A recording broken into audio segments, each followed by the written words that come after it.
بسم اللہ الرحمن الرحیم ان اللہ اصطفى آدم وآل ابراہیم وآل عمران علی العالمین صلی اللہ علیہ وسلم۔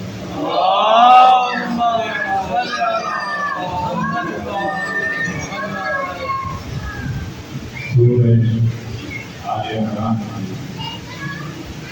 کی تیسری آیت ہماری مدرسہ کو جس کا خدا نے ارشاد فرمایا ہے کہ ان اللہ یقیناً اللہ نے چن آدم و نوح، آدم کو اور نوح کو، وآل ابراہیم وآل عمران علی العالمین، آل عمران کو، آل ابراہیم کو اور آل عمران کو تمام آل ابراہیم۔ کل بھی گفتگو میں ہم کہو گے کہ حضرت نوح کو نبی ہیں جو پہلے پیغمبر جن کے نام پر قرآن سورہ نوح ہے۔ انہوں نے اللہ کی تبلیغ کے لیے بہت زیادہ مصیبتیں صحبتیں بھیجی، لوگ آپ کو پتھر مارتے ناگزیر کرتے، آپ کے چندوں سے بھی انہوں نے پہچانا رجوع کیا، اپنی طرف سے تو جناب نوح کو مار کے چلے جاتے، لیکن حضرت جبرائیل آ کر انہیں پتھروں سے باہر نکالنے کے بعد جب زیادہ مصیبتیں ہوئی اور کوئی مسلمان نہیں ہو رہا تھا تو جناب نوح نے فتویٰ کیا کہ اللہ یہ قوم سے بھرنے والی نہیں ہے، اسے بھی بولو۔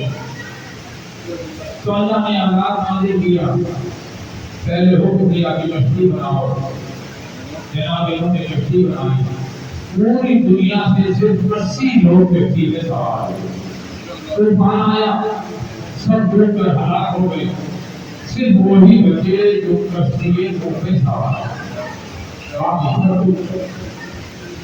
جناب نوح کے بعد جناب ابراہیم کا زمانہ آیا۔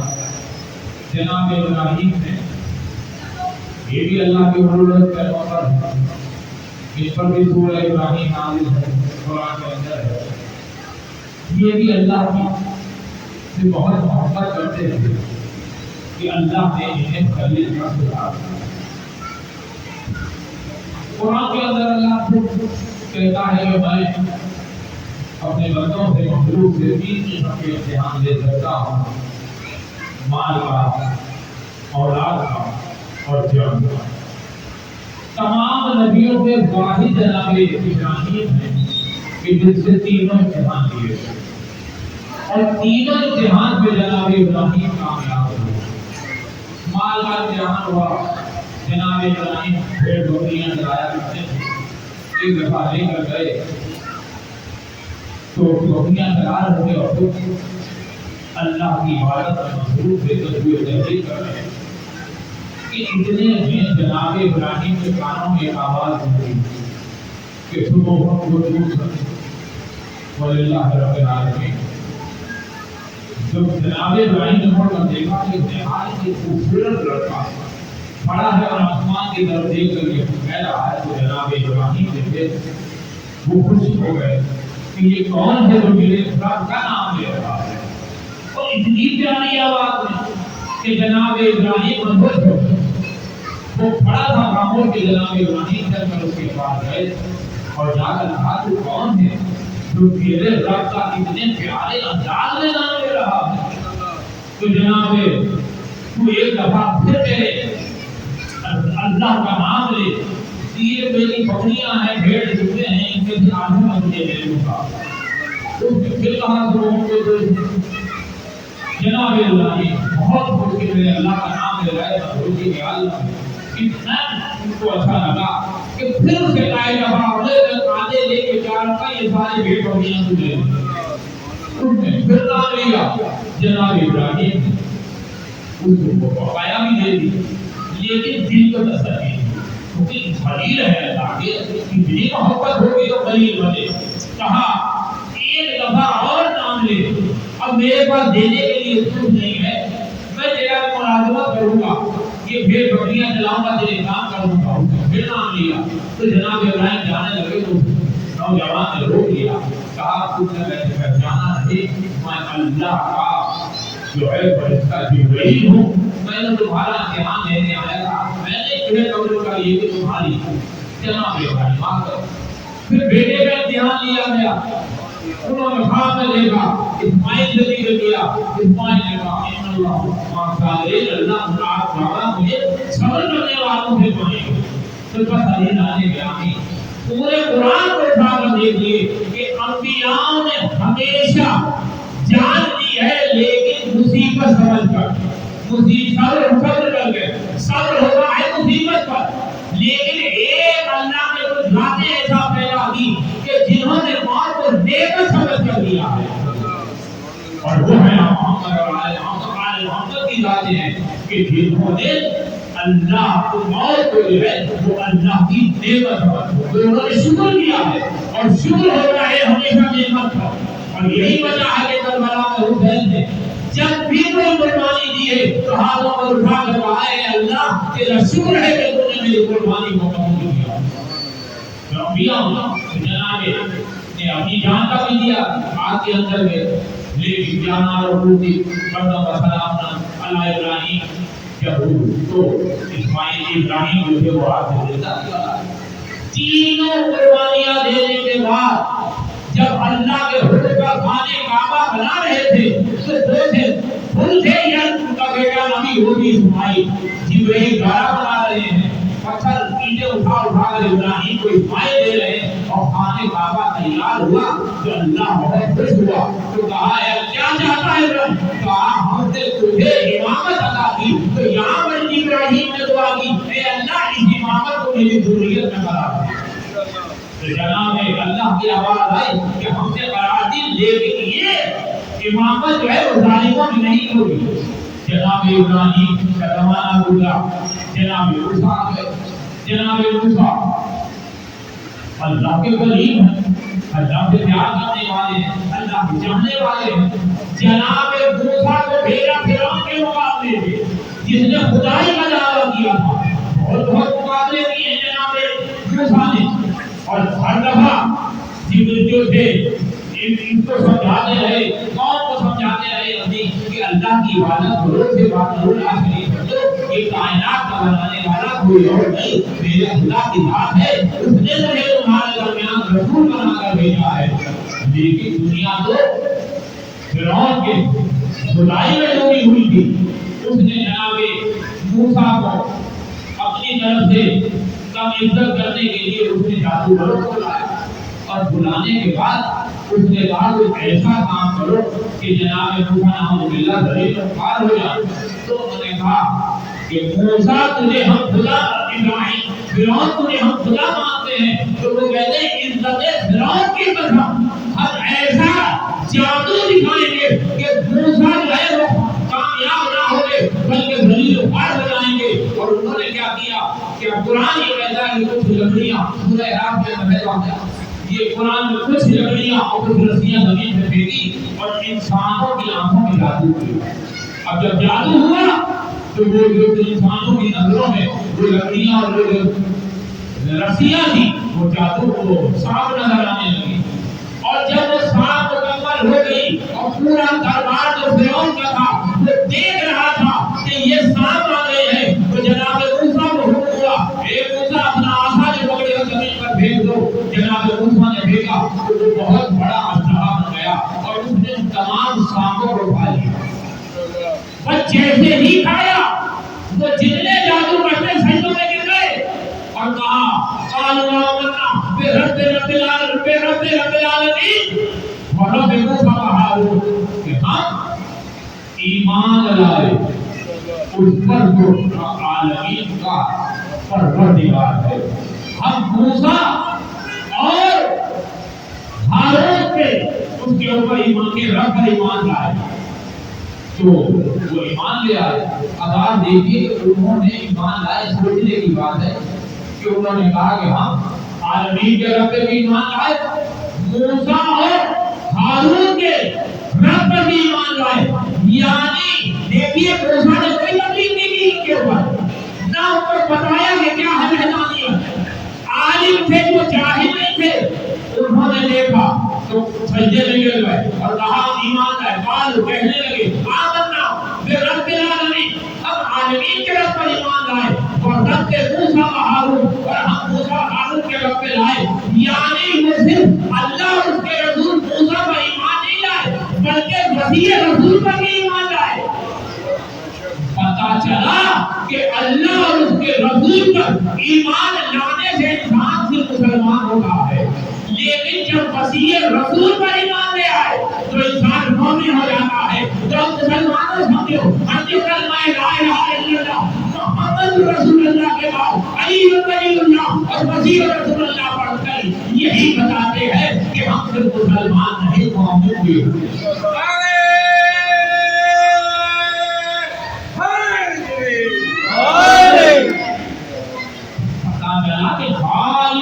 اور جب انہوں نے سجدہ کیا تو پھر ہم پکار ہوئے کہ ہم نے تجھے کہا تھا کہ موسیٰ کو تم نے نیچا دکھانا ہے اور تم کو اسی کے رب پر ایمان لے آئے. تو پلٹ کے جادوگروں نے کہا تو جاہل ہے, تجھے علم نہیں ہے, ہم جادوگر ہیں, ہم جانتے ہیں کہ ہمارے جادو کے جو بھی ہم سانپ بنائیں یا کوئی بنائیں یہ لوگوں کو ڈرا سکتے ہیں لیکن کھا نہیں سکتے. موسیٰ نے جو عصا پھینکا ہے وہ اجدہا بنا ہے اور اس نے ہمارے سامنے کو کھا کر بتایا کہ یہ جادو نہیں ہے, وہ ایک سپر پاور طاقت ہے جس نے اس عیسیٰ شہر کو یہ طاقت دی کہ وہ ہمارے سامنے کو کھایا. تب ہم اس پر ایمان لائے. وہ جادوگر موسیٰ کے لیے بھیجے گئے تھے, موسیٰ کے معجزے نے سب کو مسلمان کر دیا. جناب موسیٰ چلے گئے, جناب عیسیٰ بھی اللہ کے محبت بڑی تبلیغ کی, بہت بڑی عزت ہے جناب عیسیٰ علیہ السلام. اور جناب عیسیٰ نے عزت دی کہ لوگ ادھر گھسے ہوئے قتل کیا کرنا ہے, جو سوری بھی لگا دی. جب سوری نہ گئی اور جناب عیسیٰ کو لے جانے لگے تو جناب عیسیٰ نے دل میں کہا ایلیا ایلیا لیما نفتی, اے اللہ کا سنتی, یہ اللہ کیا تو مجھے بھول گیا ہے؟ تو آواز قدرت آئی کہ میں تجھے بھولا نہیں ہوں. اور یہ کہہ کر موسیٰ نہ قتل ہوئے, نہ عیسیٰ قتل ہوئے, نہ عیسیٰ کو سولی پر چڑھے, بلکہ اللہ نے چوتھے آسمان پر اٹھا دیا. یہ ہے اللہ. دیکھیے میں نے اس کل بھی کہا تھا کہ 4 نبی 5 نبی ہیں حضرت پہلے حضرت نوح ہیں, حضرت ابراہیم ہیں, حضرت موسیٰ ہیں, حضرت عیسیٰ ہیں. 2 نبیوں نے دعائیں کی ہیں اور 2 نبیوں نے اپنے لیے دعائیں کی ہیں. جن نبیوں نے بددعا کی وہ کون ہے؟ حضرت نوح ہے, حضرت موسیٰ کہ جب یہ فرعون کا لشکر آیا ہے تو بددعا کی ہے لشکر ڈبو دے, یہ نہیں ٹھیک ہونے والے. تو وہ اپنا جو دریائے مشہور یہ ہے کہ دریائے نیل پھٹا اور اس سے گزرے, جبکہ دریائے نیل نہیں تھا, وہ پہلے ایسا تھا جسے ریڈ سی کہتے ہیں. دریائے نیل کو افریقہ جانے کی طرف جاؤ تو اس طرف آتا ہے. یہ جغرافیائی لوگوں کے اندر کم علمی کی وجہ سے, ورنہ جناب موسیٰ جس سمندر سے جڑے تھے وہ دریاؤں میں کون سی موجیں اور لہریں ہوا کرتی ہیں, یہ تو سمندروں کی ہے. وہ ریڈ سی کا پہلے ہے نا, جس کو موسیٰ نے جو حصوں میں تقسیم کیا اور یہ پورے کا پورا موسیٰ کا جو لشکر تھا وہ گزرا. تو جب یہ پہنچا ہے کیا نام ہے اس کا, فرعون کا لشکر, جس نے کہا دیکھا میری خدائی کہ میں نے اس دریا سمندر کے جو رستے کر دیے ہیں, اور وہ بھی داخل ہو گیا. اب جب تک موسیٰ کا ایک سپاہی اس ریڈ سی سے باہر نہیں چلا گیا اور فرعون کا ایک سپاہی اندر نہیں آیا, قرآن کہتا ہے اس وقت بھی سمندر نہیں ملا. لیکن جب وہ نکل گئے اور یہ سب مل گئے تو فرعون کا لشکر ڈوب گیا. پتہ بتائیے موسیٰ کے لشکر کے کیا سارے نہیں تھے؟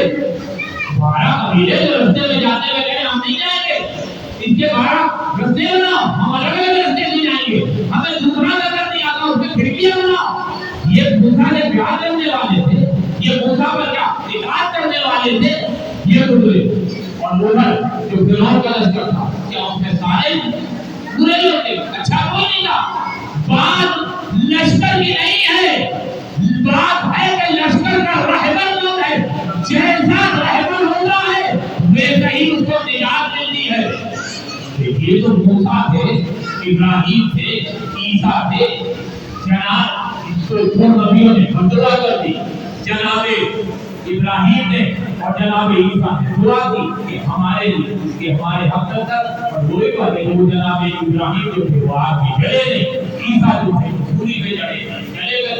لیکن ان چاروں کے بعد جو پانچواں پیغمبر ہے وہ ہمارا نبی حضرت محمد مصطفیٰ صلی اللہ علیہ وسلم کی ذات ہے.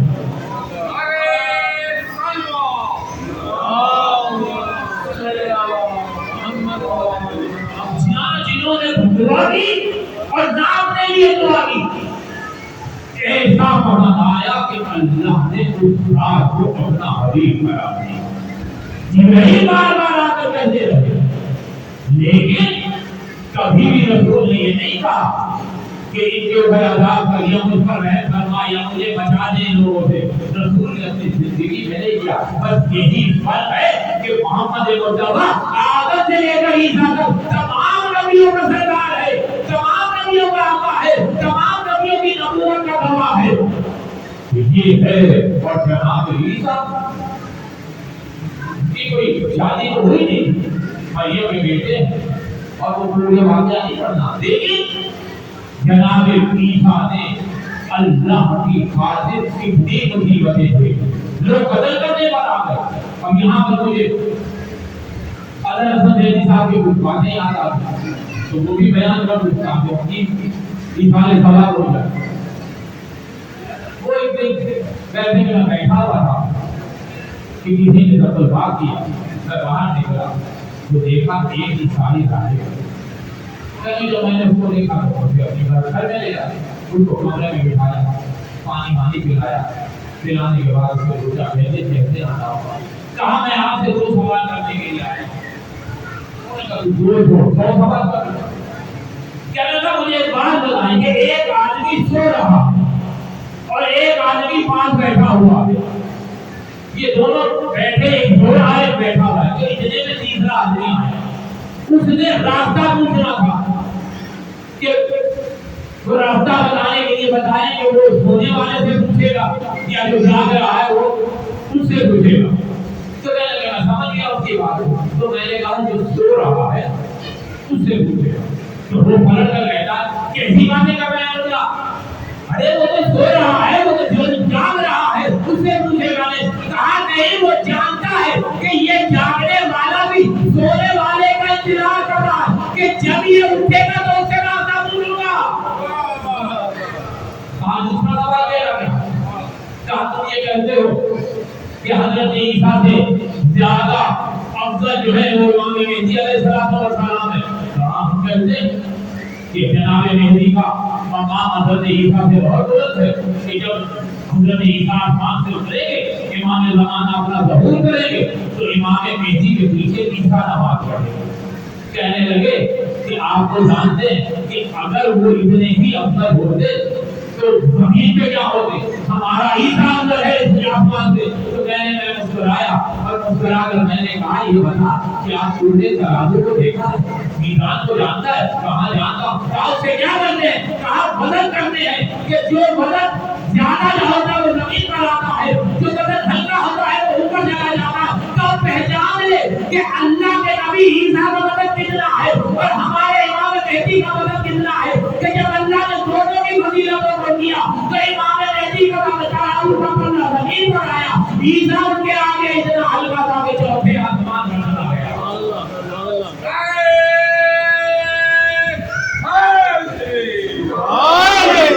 یہ بتاتے ہیں جنہیں اللہ نے کہا کہ میں نے چنا اس لیے اپنی مخلوق کی ہدایت کی. وہ ہے بتا دیا کہ کون ہے.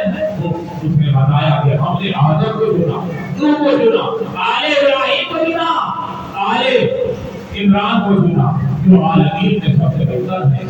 یہ وہ چاہتے ہیں کہ جس کو اللہ نے ہماری ہدایت کے لیے بھیجا، لیکن ان سب نبیوں نے مصیبتیں جھیلی ہیں، ان تمام پیغمبروں نے مصیبتیں جھیلی ہیں، لیکن کسی نے اپنے آپ کے لیے دعا کی، کسی نے قوم کے لیے دعا کی، لیکن کیا کہوں حقیقی مرتبہ کی ذات کا کہ جس کے اوپر اتنے ظلم ہو گئے، نہ اس نے اللہ سے التجا کی، نہ اس نے قوم کے لیے اس سے بددعا کی۔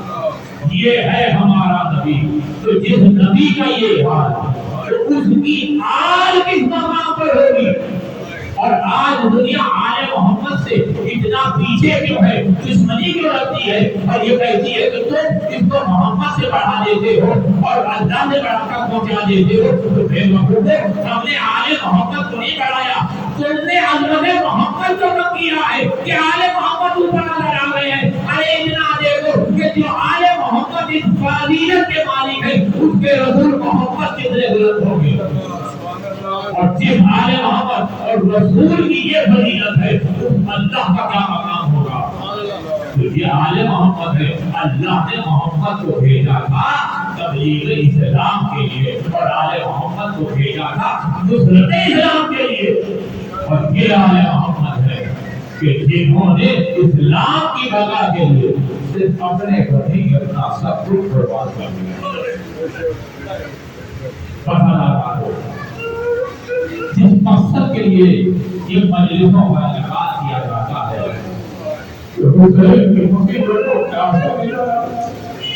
تاکہ آج ہماری خوشی کا ذریعہ بن جائے۔ اور امام جعفر صادق یہ فرماتے ہیں کہ دیکھو میرے جل پہ ہونے کو معمولی نہ سمجھنا، میرے جل پر اس طرح ہونا جیسے بوڑھی ماں جوان بیٹے کے لاشے میں روتی ہے، اور جب اذان حسین کی آواز بلند ہوتی ہے تو اللہ 70,000 مریضوں کے میدان جاؤ اس اذان حسین پر میری طرف سے رحمتوں کا نزول کرو۔ جتنا ظلم آل محمد پر ہوا ہے اس کی تاریخ میں نظیر سے شہادت حسین کے بعد ظلم و ستم ختم نہیں ہوا، بلکہ شہادت حسین کے بعد رسول کی بیٹیوں کے سروں سے چادریں اتارے، میرا معاملہ لگی اسیر کرتے کربلا سے کوفہ لے جایا گیا، اور کوفے سے اسے شام بھیجا ہے، اور جب یہ شام کے دروازے پہ پہنچے ہیں تو قافلے کو روک دیا۔ اس میں سے قافلہ رکا رہا، ایک دفعہ زینب کہتی ہے بیٹا سجاد یہ قافلہ چلتا کیوں نہیں؟ تو سید سجاد روتے ہوئے کہا کہ اپنا بازار کو سجایا جا رہا ہے اور لوگوں کو حکم دیا جا رہا ہے کہ وہ چھتوں میں اور بازاروں میں آ کر ہمارا تماشا دیکھے۔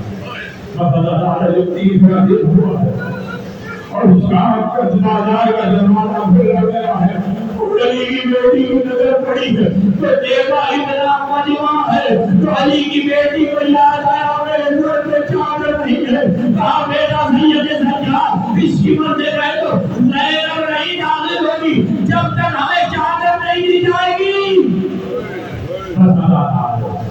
شمر کہتا ہے اے علی حسین کے بیٹے علی اپنی پھوپھی سے کہہ دو بغیر چادروں کے کھانا پڑے گا۔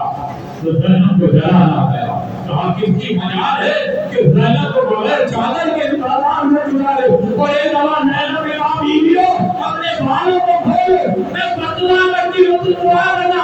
ابھی زینب نے کہا تھا کہ سید سجاد کے رونے کی آواز آئی، زینب نے گھبرا کر پوچھا اے بیٹا کیوں رو رہے ہو؟ کہا تمہیں اماں زینب نے دیکھا کہ میرے بابا کے سر کو دیکھو، اب یہ زینب نے دیکھا ادھر کی آنکھیں بند ہے، آنکھوں سے آنسو جاری ہوئے۔ ارے زینب نے پوچھا بھیا ارے تمہاری آنکھوں سے آنسو کیوں ہے؟ کہا زینب بغیر رضا کے داخل ہو جاؤ ورنہ حسین کی محنت غارت ہو جائے گی۔ زینب چلی ہے، ارے جب بازار میں داخل ہوئی ہے کوئی بیویوں کو پتھر مار رہا ہے، کوئی زمین کی کھجوریں بیچ رہا ہے، زینب بچوں کو منا کر رہی ہے اور لوگوں سے کہہ رہی ہے ہم رسول کی بیٹیاں ہیں، ہم پہ لگنا حرام ہے۔ یہ قافلہ چلتا ہوا راستہ علی کی بیٹی نے 17 اذانیں سنی ہے. 17 اذانوں کا مطلب ہے 3.5 دن میں کھڑی رہی, زینب پوچھتی رہی اب کیا روکا ہے, کہا بھی اپنا دربار کو سجایا جا رہا ہے. ارے جب دربار کا دروازہ کھلا اور کہا دربار میں داخل ہو, سب داخل ہو گئے. زینب گئے دربار میں یزید کھڑی ہو کر کبھی گائے دیتی ہوں. سید سجاد آئے بھی اما آپ نے بڑی بہادری کی ہے, آپ نے بڑی ہمت کی ہے. کبھی اما بڑی آخری منزل ہے, ایک بھی دربار میں داخل ہو جاؤ. لیکن زینب دائیں بائیں دیکھ رہی تھی. ایک دفعہ سید سجاد نے پوچھا ایک بھی کیا ڈھونڈ رہی ہو, کسے دیکھ رہی ہو؟ تو کہا ہے بیٹا تیرے دادا علی نے کہا تھا جب تو دربار میں داخل ہوئے گی تو تیرا بابا ہوگا, تب بھی اما ڈر ہو جاؤ. ارے بابا یہی ہے, سامنے نہیں آ سکتے, آپ کے گھر پہ چادر نہیں ہے, بدلادار ہو. یہ بیویوں کا کام تھا. یزید کے دربار میں داخل ہوا. ارے 9.5 گھنٹے رسول کی بیٹی کو کھڑی رہی. قانون ہے کہ ایک دفعہ یزید جو نشے میں تھا اس نے خوب آیا اور اس کے طرف سے کہتا ہے تجھے تو کہا میرے رسول کی بیٹی کو میں قائد کر کے لایا. ارے یہ پنینے کون ہے؟ یزید کہتا ہے پنینے نہیں ہے, ارے پھول کی تنظیم اور مہدی کی ضمانت نے ان کا یہ حال کر دیا ہے. کہا ان میں حضرت بنت علی کون ہے؟ کہا یہ وہ بیویوں کے گھیروں کے اندر ہے, یہ زینب ہے. کہتا ہے بیویوں کو ہٹاؤ, بنانا ڈالو بیویاں حجی, لیکن ایک ضعیفہ زینب کے نام سے نہ حجی. یہ وہ کہتا ہے اسے ہٹاؤ. میں نے اسی دن کے لیے تو رسول اللہ نے زندگی مانگی تھی. ارے یزید مجھ سے میں ہویا. ارے کہتا ہے اللہ سے اگر یہ دنیا نہیں ہٹتی تو اس کے سر پر قلم کر دو.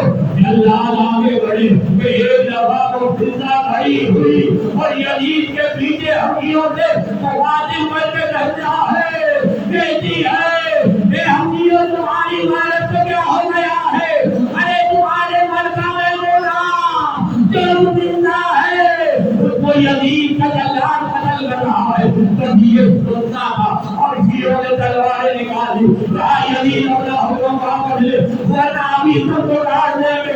یزید نے حکم واپس کیا. ارے زینب نے ایک ارے نجم کی طرف مڑ کر کے کہا اے بابا ہماری غریبوں میں بچانے والے ہیں, تیری بیٹی کا کوئی بچانے والا نہیں ہے. ایک دفعہ یزید کی طرف ایک چھوٹی سی بچی بچی یہ کون ہے؟ یہ سکینہ بنت حسین ہے. سکینہ تو اس سے بات کر دی ہے. میں نے سنا ہے تجھے حسین میں بڑی محبت ہے اور حسین میں تجھ سے محبت ہے. کہاں تمہیں نے سنا ہے کہا اپنے بابا سے ملے گی. کہاں کیوں نہیں ملے گی؟ ارے وہ لڑکی جو جب محرم سے بابا سے چھٹی تھی جلدی سے کہتی ہے ہاں بابا سے ملاقات ہوتی ہے. یزید نے اپنے پیروں میں پڑے ہوئے کپڑا ہٹایا. ارے سکینہ چار سالہ سکینہ کی دربار کے زیر میں پڑی, طرف کر آگے بڑھی. یزید کہتا ہے ایسے نہیں, اے سکینہ تمہاری محبت کا انتظام امتحان لوگا. اور کہا ایسے نہیں تو زمین سے کھڑے ہو کر اپنے بابا کو بلاؤ. اگر حسین کو تم سے محبت ہوگی اور تمہیں حسین سے محبت ہوگی حسین چل کر خود تمہارے پاس آئیں گے. پر یہ سننا تھا کہ 4 سالہ بچی نے اپنا چلا ہوا دامن اٹھایا. بتائے بابا یہ نہیں ہماری محبت کا امتحان دینا چاہتا ہے. اے بابا سکینہ کی گود میں آ جاؤ. اب یہ کہنا تھا کہ کیسے میرے حسین اٹھا. ارے دربار میں چکر لگایا, سکینہ کی آغوش میں آ گیا. آئے سکینہ کی خدمت. کبھی حسین کے سینے میں ہوتی تھی, آج حسین کا نام سکینہ کے سینے پر ہے. اور جانتے ہو آتی ہے تو شکایتیں ملتی ہے کہتے بابا کا گھر ملا سکینہ نے بڑھیا دیوی اے بابا تمہارے بدلے کے بعد ہمارے دیموں کو ہمرا گالی اے بابا ہمارے گھروں میں جانے گالی اے بابا میرے رسالوں کو دیکھو اتنے سماجے ہوئے ہیں کہ میرے ہمارے رسالوں کا دینہ ہو گیا اے بابا سکینہ کی ملک کو دیکھو ارے اتنے ساتھی آنے والے ہیں کہ سکینہ کے اوپر کے کپڑے ملک کا حصہ